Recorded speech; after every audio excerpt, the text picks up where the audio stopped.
Hi, this is Dr. Kimberley Linert, and you're listening to Incredible Life Creator Podcast. My guest today is Lori Lyons.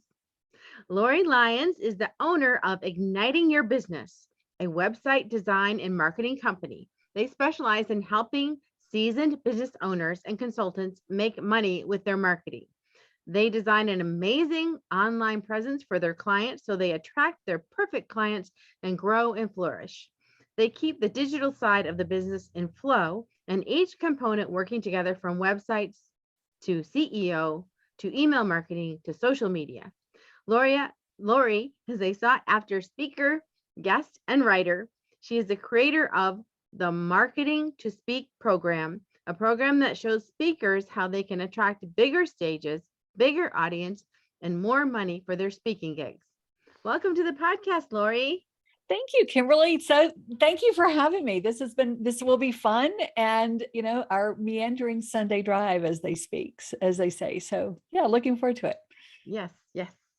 Looking forward to the conversation. So just so people can get to know you and who you are, tell us your story. Sure. Being the age that I am, I have quite the story, but keeping it simple for your audience. I started out as a teacher. I, graduated. I thought growing up, that's what I wanted to be, was a teacher, and would play school and all the kind of, fun stuff you do when you're a kid. And after several years, I realized that I love teaching, but I didn't really like teaching kids. So I left teaching and went into the corporate world, spent a couple of years in corporate, and then was laid off. And ultimately ended up with a small business, which my corporate world kind of started my marketing progress and started my marketing path. But then when I worked for a small business, I did sales and marketing. And so that kind of solidified it. And, took a lot of classes and training and stuff and sales and marketing, and just really kind of grew from there. And then in 1990, I married my husband and moved to New Jersey and went to work for another small business. And in 1994, left and started my own company, doing pretty much the same thing. But in 1994, entrepreneur wasn't the word that it is now. And people were like, you work from home? That's kind of weird. So, I worked in a little closet in my basement, but it was a good growing opportunity. It was, all of my clients stayed with me. So it was a great experience for me doing this kind of on my own. And there wasn't the mentors and all the information there is now. So you just kind of like trial and error and figure out what works and figure out what doesn't. And then, in 2006, what I did with my company was I made custom binders.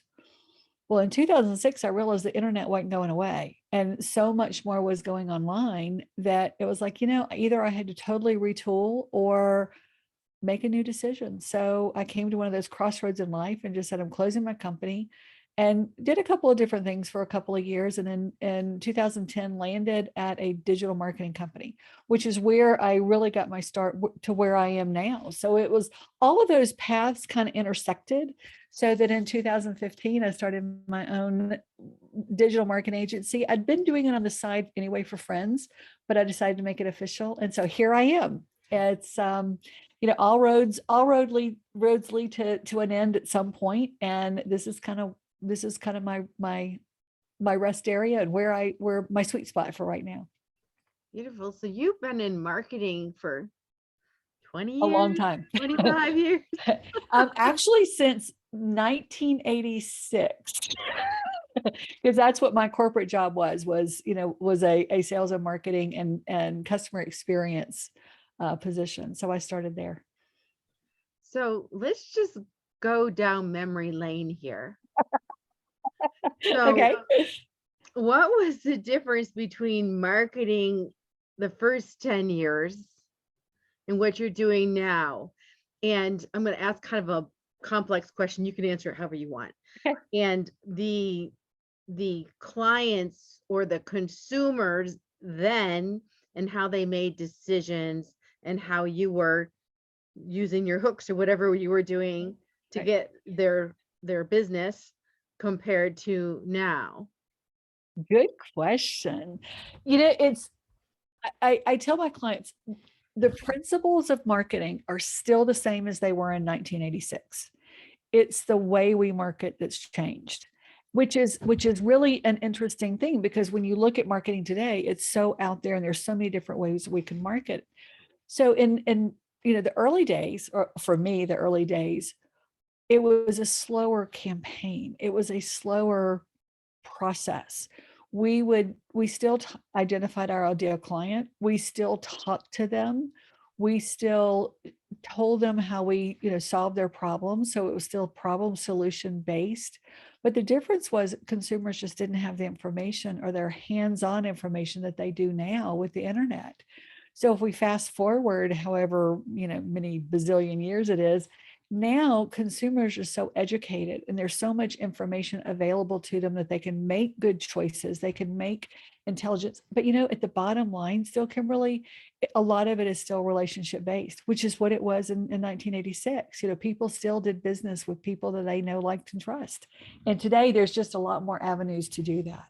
It's just a quicker process. Everything is speeded up so much more than it was in 1986, when we were designing mailers and, sending things in the mail. Yeah. Yeah. And, now that people have so many choices, and it can almost be overwhelming. I mean, it was kind of easier, Henry Ford said, "You want a black car? Do you want a black car?" And you're just like, "Yeah, I want a black car." Which black car do you want? Yeah, exactly. Now we have any color you want. We'll paint it whatever color you want. So how do people stand out in the marketplace when there's all these choices, and not only the choices, but maybe overwhelms people because it's just too much information? Oh yeah, I hear it all the time. I hear people say, "Well, I hate technology. I hate marketing. I hate this." And a lot of times it's not that they necessarily hate the marketing. They don't understand it, or they don't understand the strategies behind it, or, and technology is technology. You almost have to learn to live with technology today. In fact, you do have to learn to live with technology as a business owner to make it in today's world, because it's not going away. So we can either learn to live with, the ugly color house next door or we move. So in this case, that's not an option. So we learn to live with it. And with marketing, it's what I talk to my clients about is keep it simple. It's really, like I said earlier, marketing boils down to 3 simple principles. It boils down to the right audience with the right message at the right time. It's the way you deliver them that can be complicated and overwhelming. And I think what a lot of entrepreneurs have today is, the popular term is shiny object syndrome. Well, this sounds good, and I'm going to get this for a good price, so I'm going to try this. And you put it out there. I'll use social media, for example. I made 5 posts in the last 4 months and I'm not getting clients, so it must not be working for me. So I'm going to go do something else. And we're so easy and so quick to say it doesn't work without giving it the patience that you need sometimes to let a campaign flow and work and gather your numbers and see what's working and see what resonates and see what doesn't. So, the long-winded answer to that question is, yes, it can be overwhelming. Yes, it can be a lot, but, take a step back from it and say what's really going to work for my company, because you don't have to do it all. Exactly. So should companies or, solo entrepreneurs, should they be on every platform, or should you just choose one where your audience is? Yes. Okay. Yes. No, and yes. No. And I think there's the pressure today to be on every platform because, oh my gosh, Instagram is working for somebody, or, oh my gosh, look at what they're doing on TikTok. Well, TikTok may not be right for you. You may not be comfortable on TikTok, or your business doesn't, your business and marketing doesn't say that TikTok is going to work for you. I need more than 60 seconds to tell my message. And word has it that eventually it's going to get larger, but if Facebook is not where your audience is, don't go. And that comes from really knowing who your ideal client is. I had somebody tell me the other day, I shared my FBI dossier on my ideal client, and they're like, holy moly, I even named, their dogs and their cats, because that's how well I know my ideal clients, and I go where they are. Wonderful. And then the other thing I've heard about marketing is that you want to have a story. Everybody needs a story or something to make it authentic. So, one, is that true? And two, how real should we be? Social media is an international, everybody in the world sees it. So, how do you create that interest and that rapport with people? But they don't need to know that you took the garbage out this morning. You know what I mean? They don't Right. need to know that you went to pick up your kids from school. I mean, some Yeah, people are putting on there what they eat. I So know. where's the balance of creating rapport and letting people know you, but still keeping it professional? Yeah, it's interesting because it and I've said this on in a couple occasions, and I'll say it here now. I always get a kick out of the word authentic, because I hear people say, "Oh, you're being so authentic." Well, if I'm working to be authentic and trying to be authentic, am I really being authentic? Good question. Mhm. So, if you just be you, if you just be real, and just warts and all, everybody has warts, everybody has problems, everybody, they may not be the same for everybody, but that's what makes you you.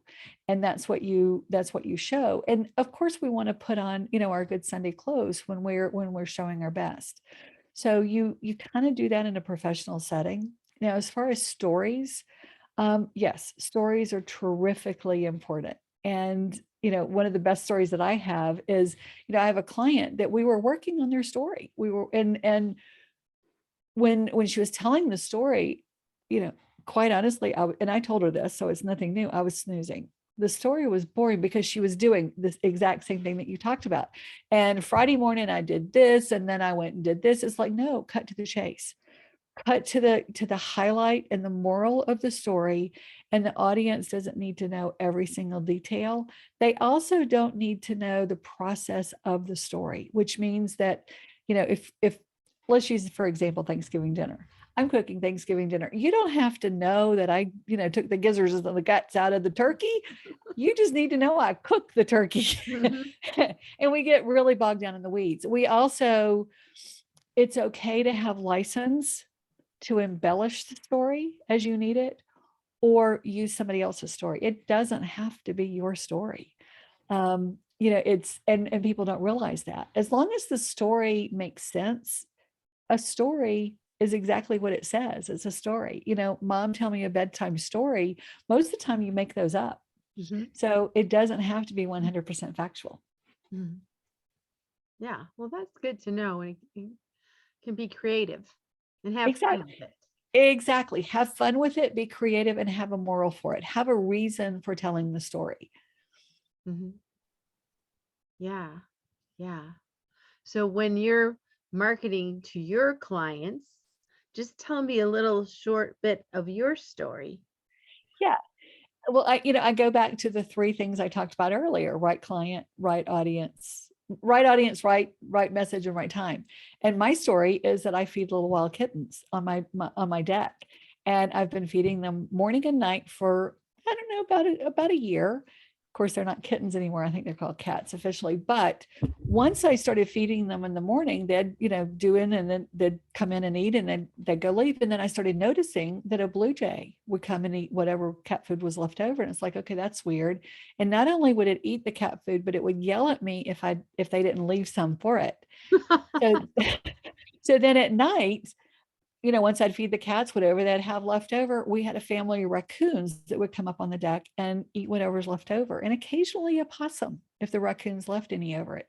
So what I discovered is that even though I was feeding my cat, which was my ideal client, and the message was the cat food, because I was feeding them consistently, I drew in other audiences came up and listened to the message.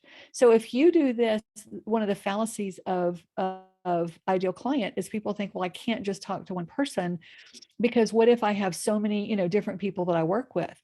if you're talking to that one person at feeding my cat's cat food, then you're still going to draw in other people to your audience. I'm still going to draw the blue jays and the raccoons and the occasional possum, and I feed them all.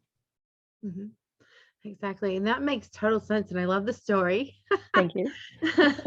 So if someone has like different services, for example, I had a business where I would work with kids, but I could also work with elderly, Right. I could work with athletes, I could work with people with brain injuries. Yeah.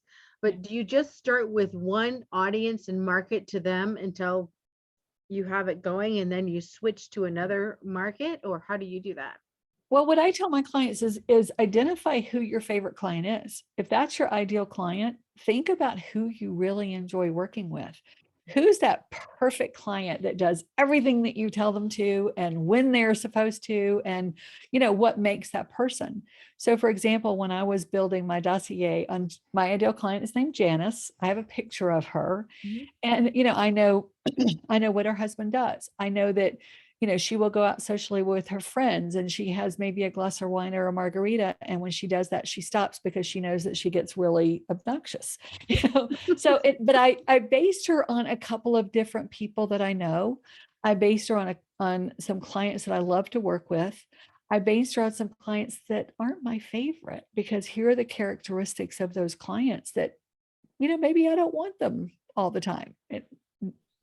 Clients don't take that personally, but it's that we all have things that are positive and our negatives, that we all have things that we like and that we don't like about ourselves. So I put positive and negative in my ideal client. So once I did that and I start talking to Janice with my marketing message, like you and I are talking today, but I might be picturing Janice as sitting out there in the audience listening to the podcast and say, what would Janice want to hear?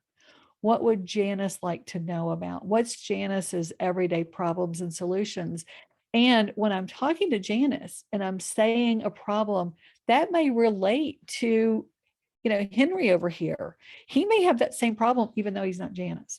So when you're talking to one person and you're talking about the problems and solutions that you offer to them, and the solutions that you offer, somebody else is going to hear that and say, you know what, I have that same problem, but I'm identifying and talking specifically to one person. And it doesn't mean that blue jays and raccoons and possums won't come, because you're talking, you're feeding that ideal client. Does that make sense? That does make sense. The other thing I wanted to ask about, so, you have this marketing to speak program, Mhm. and right now speaking is really strange in the last year or so. I mean, speakers who had their whole year booked up all of a sudden found themselves kind of unemployed. I mean, there's just nowhere to go. No Yeah. one was going anywhere. And then, they've had to switch to virtual, or, Right. somehow create income another way. Right. So why don't you speak to that, and, what No pun speakers should be intended, right? doing now? Yeah. Yeah. It's, the numbers last year toward the end of the year where there were 7,000 speaking gigs every day. So if you know where to look, then you can go find them. And the most recent number I heard was more like 13,000 speaking gigs every day. Now that's worldwide across all markets, everything. So there are opportunities out there, and it's actually easier today for a speaker, if you're speaking virtually, to get booked, because you don't have to travel. You can go anywhere. I'm speaking the 1st of December at a meeting in Canada that I don't have to go. I'm sitting, right here with you, like I am with you. But what I discovered, and I've taken I'm in a high level speaking program right now where I'm working on speaking and, working on my message and all that kind of stuff, because you never finish coaching. But I've discovered that there are a lot of speaking programs out there who talk about, let's work on your message. Let's talk about your point of view. Let's get your presentation skills out there. And then there are programs, sometimes in the same programs, that teach you how to go find the gigs. Excuse me, how to go find all these 7,000 or 13,000 speaking gigs. But what they don't tell you is there's a bridge that is still needed, which is how to market yourself as a speaker. It's, what does your website look like? Do you have a great speaker one sheet or media kit? How is your speaker reel? What does your sizzle reel look like? And does it represent you accurately? I had a conversation with a potential client yesterday who is really a cool person, and she's got a great brand, and she's, her speaker sheet, her sizzle reel. And I told her, I said, I'm sorry, your sizzle reel is just boring. I wasn't interested enough to keep watching it. And this is my job. Mhm. So there's a disconnect here between the message and where you find your audience. And that's what I'm trying to bridge, is talk to clients and show them, what they can put on their speaker one sheet, how to really represent and brand you as a speaker, Mhm. what you need on your speaker one sheet. And there's a lot of companies out there that do that. So this is really a little bit of a secondary. If you don't have one, what's your media kit like, and make sure that it's all ready. Because if I'm an event or conference planner that's going to be hiring a speaker for one of these 7,000 opportunities that are out there, first thing I want to do is go look you up online. And I want to be able to contact you easily. I want to be able to see if you're the right person for my audience. I want to see what your topics are. And if they're not there, then they're going to move on to the next person that is. And that's a huge disconnect. Mhm. That's where your marketing comes in then. Just, Yes. yes, That's what we do. exactly. Now, I recently have signed on with an agency, Bruce Mir and Celebrity Speakers. So Awesome. tell me the difference, or is there advantages or disadvantages to having someone actually booking for you, who they're handling the more detailed stuff, Yeah. and just going out and finding gigs? Well, I think for a lot of speakers, especially, since the speaking industry has really exploded, and people realize, most business owners realize that an easy way and a good way to get clients is to go out and present your message in front of audiences, because you can usually make an offer, or you can usually, people, if they find you interesting, or what your need, do you fit their need, they'll go look you up. Mhm. So this program is really designed for more of that speaker that's starting to get into speaking, that is still working their way through the system and still missing some pieces. So an agencies typically, not all agencies typically want you to have experience. They want you to be recognized on stages, because for them, it's you're their commodity. You're making money for them. So they want to make sure that you're going to be able to do that. And the time that they invest into you is going to be repaid, because you're going to get speaking gigs and get paid for them. And there are different kinds of agencies out there. Some of them work on commission. Some of them, it depends on the agency. But just like anything else, you need experience to get that, and to get experience, you have to get stages. So to get that experience and get those stages, you have to have other stages. So Mhm. it's that ever ending circle of life, just like everything else. So how do I get experience? Mhm. Wonderful. And congratulations on the agency, by the way. Thank you. Yeah. So, we're talking a lot about your work, but what do you do for fun? What do you do that makes your life wonderful besides helping people market?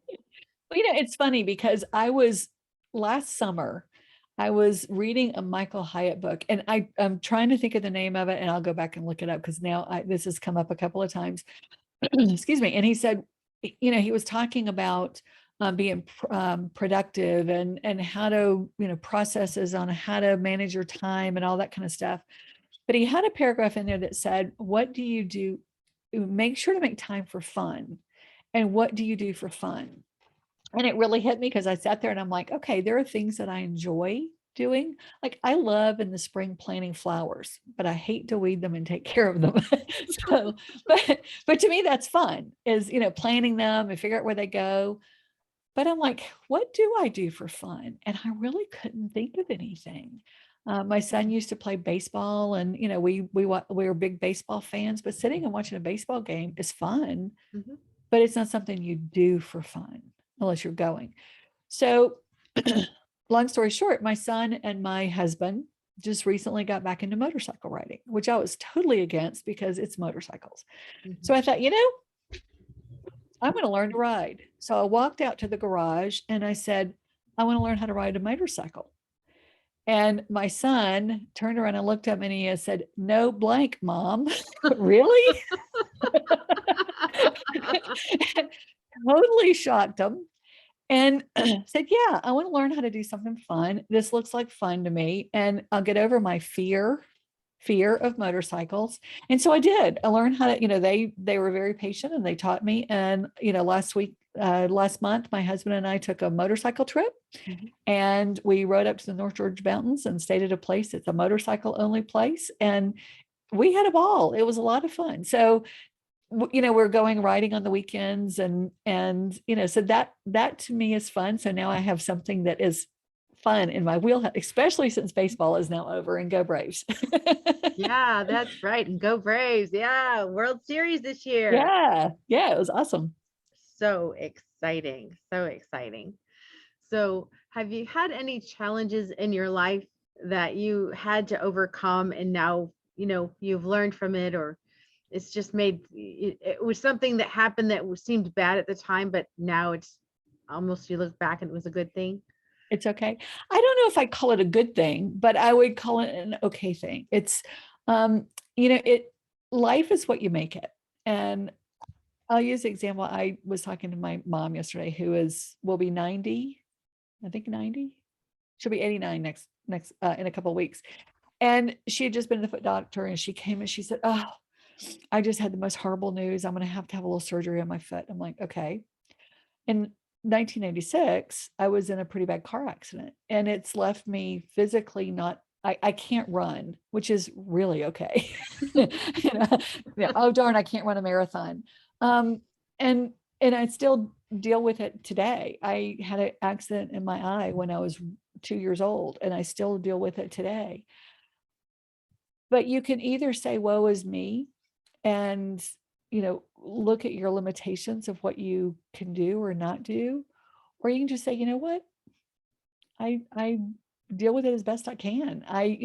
So I don't plan to run a marathon. I'm okay with that, but I could swim.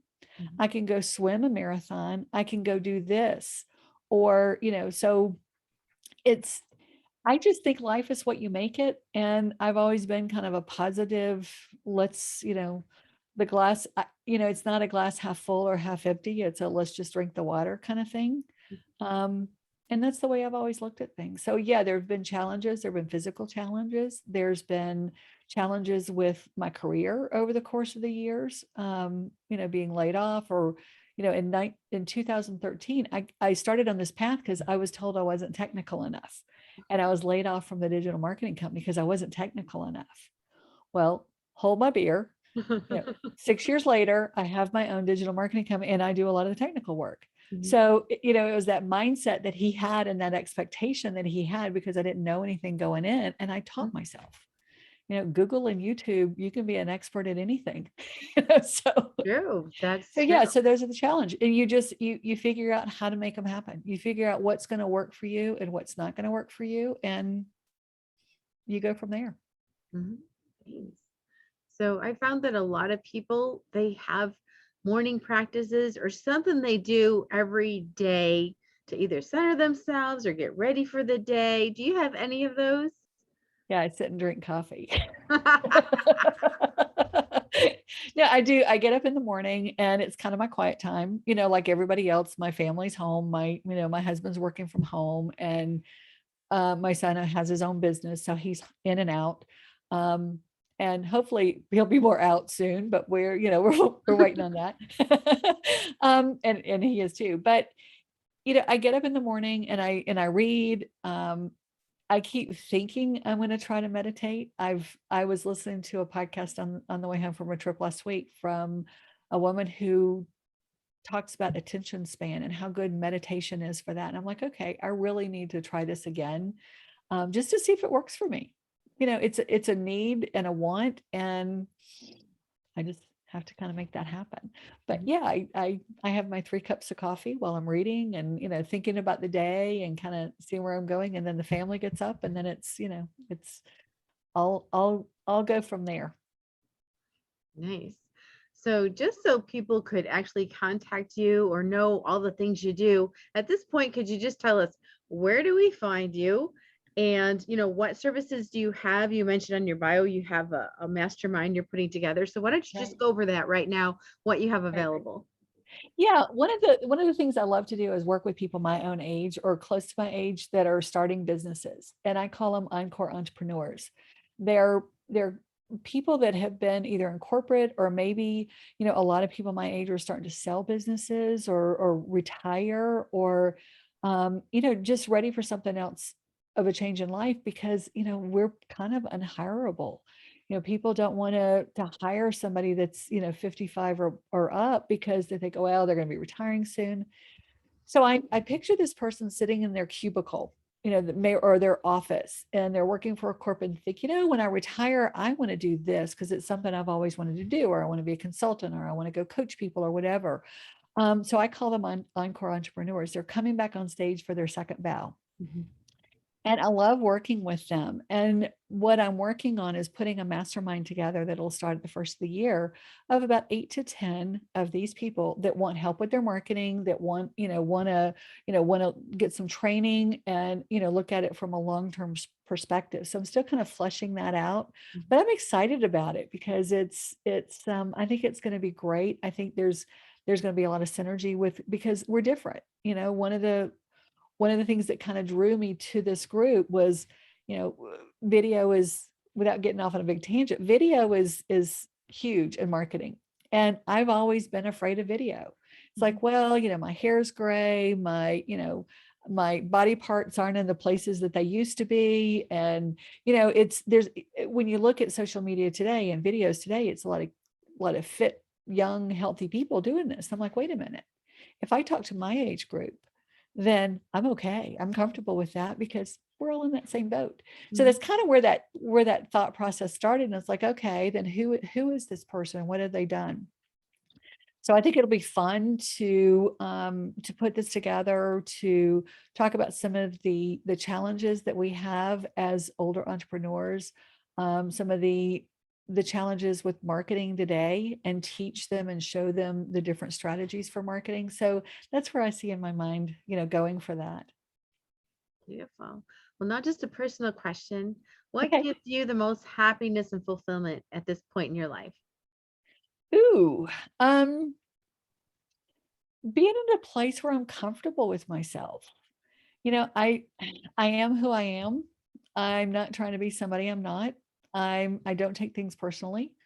I have a good sense of humor, and you know, fun is my thing. In fact, I say on my website, if you're not a fun person and don't want to smile and laugh and have a good time while you're working with me, I've got referrals for you. You're not my client. I love that. And I say it on my website because, life is too short. Life is too short to take just to be absolutely, thrown by things. And I think that's what makes me happy, is just knowing I'm a place in my life where I really love what I do. I really love helping people. And, this client I talked to yesterday, I said, all right, I'm going to be very blunt because you're not paying me to jerk you around and be nice. So here's what I'm saying. And, the gray hair gives me that option because everybody Mhm. knows that, you know, we're blunt. So I think that, kind of does that make me happy? Yeah. Cause I'm in a good place. I'm in a Mhm. good place. I love that. Well, thank you so much for being on the podcast today and for all your insights on marketing and life. You're welcome. It's So, been fun. It's been a great conversation. Oh, and you did ask me where you can find me. I'm at Igniting Your Business, IGNITING yourbusiness.com. And all of my social media is there. Everything is there. And you're more than welcome to take a look there and follow me. And, I try to follow back and, do all that kind of good stuff. all right. And I have one last question before we finish. Sure. What is your best advice on living an incredible, amazing life? Just do it. And yes, Nike took that from me. No.